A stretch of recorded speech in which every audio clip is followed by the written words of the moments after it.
George Kell Motor Company, as always, bring you the players of the game, and Coach Hinsley always likes to bring up people that have been instrumental in where our program is. This is Luke Samaniego, and this is Alberto Garcia. And Luke, I'll start with you. First of all, not our night is the Greyhounds tonight, and you got to give a lot of credit to Osceola. We came out, we were hot, get 14, but that Osceola bunch had a lot of athletes out there, and they did real well, and we did too. But talk a little bit about Osceola's bunch. They were just tough guys. They came with a will to win. Yes, they did. Yeah, they did. Had a lot of athletes out there, no doubt. Number 3's a tough guy to stop. And Alberto, I mean, even in the defensive scheme, I mean, when you look over, those guys had a lot of good athletes. Yeah, they were some big dudes. They sure were. Sure were. Luke, we've got one game left in the regular season. We're going to Manila. What's that last regular season game going to mean to you as being a senior? It's going to mean a lot, knowing that it's the last promised game. Absolutely. Yeah, it's the last one on your schedule. It's a game that we're assuming we got to win to get in the playoffs. And Alberto, great career here. The thing about it doesn't matter who you draw in the playoffs. It matters that you get to the playoffs. We always talk about we want a good draw, but you got to beat good folks. If you're going to win it all, you got to beat good folks anyway. So we're going to win this week. We're going to get in, and we've got great challenges looking ahead of us. But our bunch is talented enough to get it done. Talk about what this next week will be like as far as your seniors' last preparation during the week for a regular season game. What will it be like? It means a lot. To think that it could be one of our last games is just heartbreaking. And you don't want that as a senior. You want to go as far as you can. You always want to, look forward to the next week. Absolutely. Luke, did you ever think that you would be looking at your career and go, it's winding down, it's close, it's almost over? I mean, it feels like yesterday that I was a sophomore and just starting out. It's crazy. It is a lot of work in the weight room, a lot of sweat in the summertime, and a lot of work by both of you guys. And Luke, I'll start with you and I ask you this: tell me about school. Tell me about what you're doing there in school, what you like subject wise, and what you plan on doing after you get out of high school. My favorite subject in school right now is probably a criminal law class that I'm taking online. Good. And after school, I'm going to go to UALR. UALR? Yes, sir. Yes, sir. Matter of fact, I think I knew that. I read that on Facebook, or maybe your mom and dad told me, or maybe you told me in church and I forgot about it or something. Sir. But Alberto, what about you? What about school? What do you like best? What do I like best? Probably math, but I'm not even in a math class right now. But, Is that right? But I'll get in it sooner or later. There you go. What do you plan on doing when you graduate? I know I'm going to college for sure. I'm probably going to go to ASUN more than likely, and then transfer after 2 years. Fantastic. Yes, Guys, I appreciate y'all taking time to come join us. Just sit right here, and the George Kell Motor Company players of the game and seniors who have meant so much to our football program. Guys, here's the deal. You come, you go, and there's always guys that they say, people say there are guys that replace you. Yeah. Maybe they do, but they really don't. They can never replace what you've given to this program, what you've done for the Newport Greyhounds. You'll carry that with you for the rest of your life. Because listen, you're sitting here, you're talking to a guy that's 61 years old, that graduated from high school in 1974, that played for a high school championship in 1972 when I was a junior high school, and I was a Newport Greyhound. And let me tell you, I carry it with me every day, and you guys will too. And congratulations on your great career. Yes, sir. Thank you.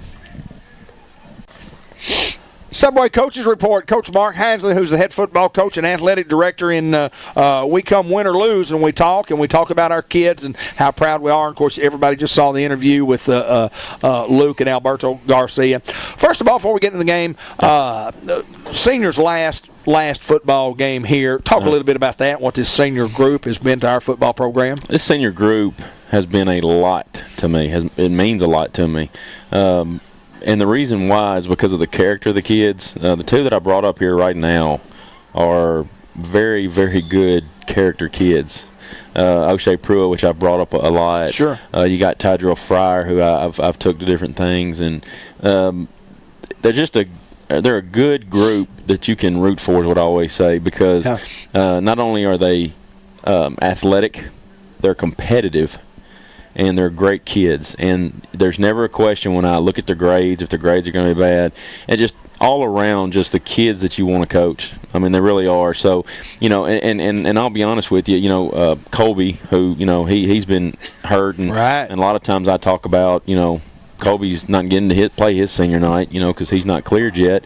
And it's just, they're a good group to root for. That is the best thing I can say about them. You bet. Well, on a night where we jump out 14-0 and looked like things were going well, and things didn't look too bad even at half at 14-13, and then and then just from an athletic standpoint, those guys just made some plays against us, and you have to give those guys credit. Our hats off to Osceola. Good football team we lost to tonight. That's a great football team. No doubt. And, coming out, we jumped. We got a fast start on them, which we always talk about we want to do.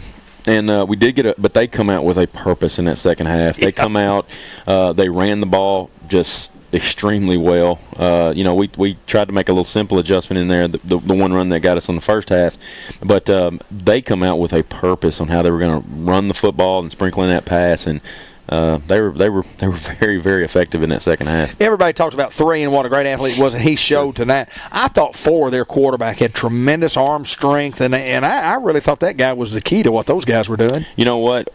Getting ready for them, the dangerous thing about them was when the play broke down, they would turn into backyard-style football where they would turn, if they just ran hitches or slants or whatever, they would turn them up, and he would roll out of the pocket, but he was looking to roll out and throw and get the big shot. Well, tonight I didn't see that as much. I saw him rolling out and trying to gain yards with his legs. I don't know if it's because it was cold or they thought it was going to be wet, and that was their game plan. But you saw number 4 really in the first half kind of gain yardage with his legs. And no, you're right. He is that motor to that offense, and he sets them up in good plays and good position. Our game's on Thursday night this coming week. We go to Manila. I don't guess I've ever been to Manila to a football game in my life, and don't know about the facilities, but we'll go. And obviously a very meaningful football game. Number one, it may be a play-in game. Yeah. You got to win to get the playoffs, which we fully expect we're going to be the favorite, and we fully expect we're going to play well. Right. And then. Our last regular season game for that seniors that you just mentioned, and to get a chance to get in, and we're not ever satisfied with just getting in. We want to be the conference champ. We want to get the great seed in the playoffs. But to win the state championship, you got to be in the playoffs. You got to get there. You got to get in. Well, and it's like I've been saying, I guess ever since that Hoxie game is, you just want to get to playoffs. You don't know what's going to happen till you get there because, a lot of this game and people that can win state championships will tell you it's a lot of based on luck too. Sure. It's a lot based on your draw. It's a lot based on how, just individual games, and we just want to get in the playoffs, and just you never know what's going to come about. So we just got to get there and just be positive and really use that third phase of the season and because it really is do or die every game. Absolutely. And that's kind of the pressure you want as a coach and as a player that every game is so meaningful. Football is athletics, and you and I know this. It's a very complicated game. It is a complicated game, and people will tell you from a coaching standpoint, in simplistic terms, it's execution. Yeah. It's execution of a very difficult thing to do. It is, and I always talk about it. There's 2 parts to it, man. There's preparation, there's execution, and sometimes those things align right, and sometimes they don't. But that's why we do what we do. Absolutely. And that's why people watch, what we do. So, it's a fun game, and like I say all the time, it's just a great group of kids to get to do with. 2 years ago, when we weren't doing so well and we kept talking about kids coming, we had kids on the way, and great run last year, got a chance to have a great run this year. Had a good football team this year, regardless of what happens down the stretch. Good football team, and have some injuries here and there that really, really hurt us. That we couldn't have any injuries to start the year. We couldn't have any, and we had a couple, and it really hurt us and kind of set us back a little bit. But again, we got help coming. We got athletes coming. And let me say that.